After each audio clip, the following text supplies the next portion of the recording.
nhớ rồi nè hôm nào của cho nên một sai ý khó tới mạng nè ta chỉ nó tụ kiện khẩu nhớ tròn năng ngân pê này nè lúc chỉ cho nó thâu cho là trong tụ nó là xí ra tụ nó ai yêu bóng sao tệ đi á nhớ sát thì non chưa sát thì chê bỏ cái nó cay nó nè cho chế lo là trung cho bên này phải sai nè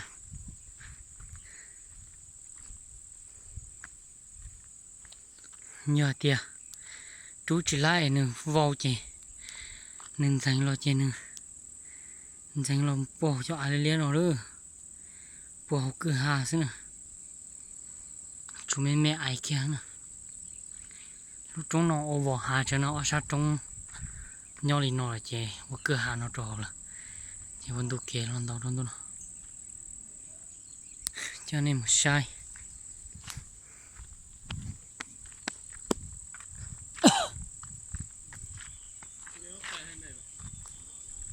เห็นยัง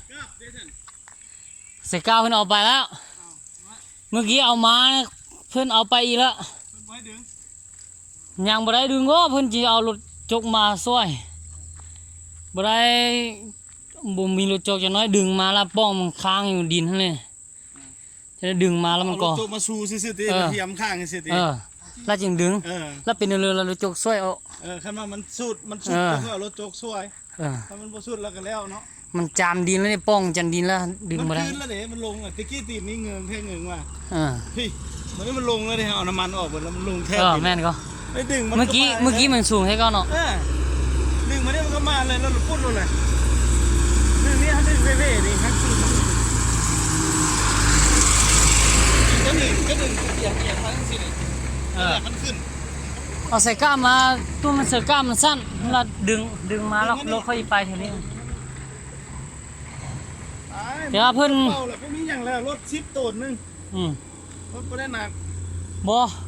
คนจีนเพิ่นว่าถ้าเพิ่นมาก่อนจีนดึงแมนกระยาก็บ่เป็นอย่างนั้นว่า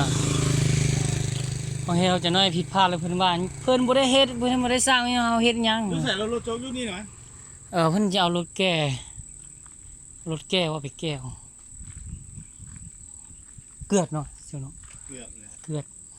พวกคำมันมีหินเดี๋ยวหินหินอะไรคันหินบ่ดีนี้ดีมันหลุมเข้าซื้อ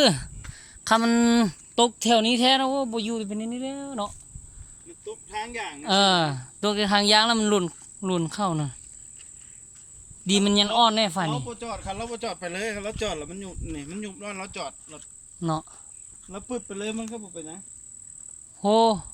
มันหลีทางให้เขาเด้นี่มันได้จอดให้เขาเท่าไหร่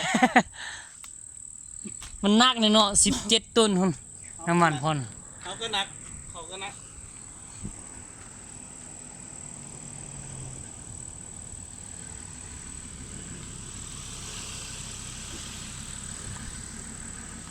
มีแม่ไอ้นึง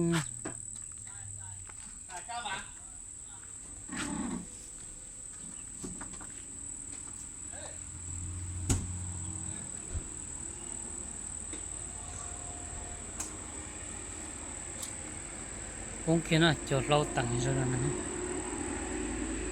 ใกล้กลางอยู่บนสเตนี่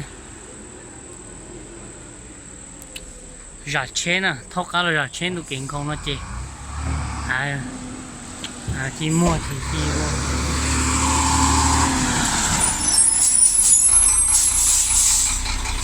ราเชนเอานะเชนเอาชาหมดเขาไปเรื่อยๆหรอ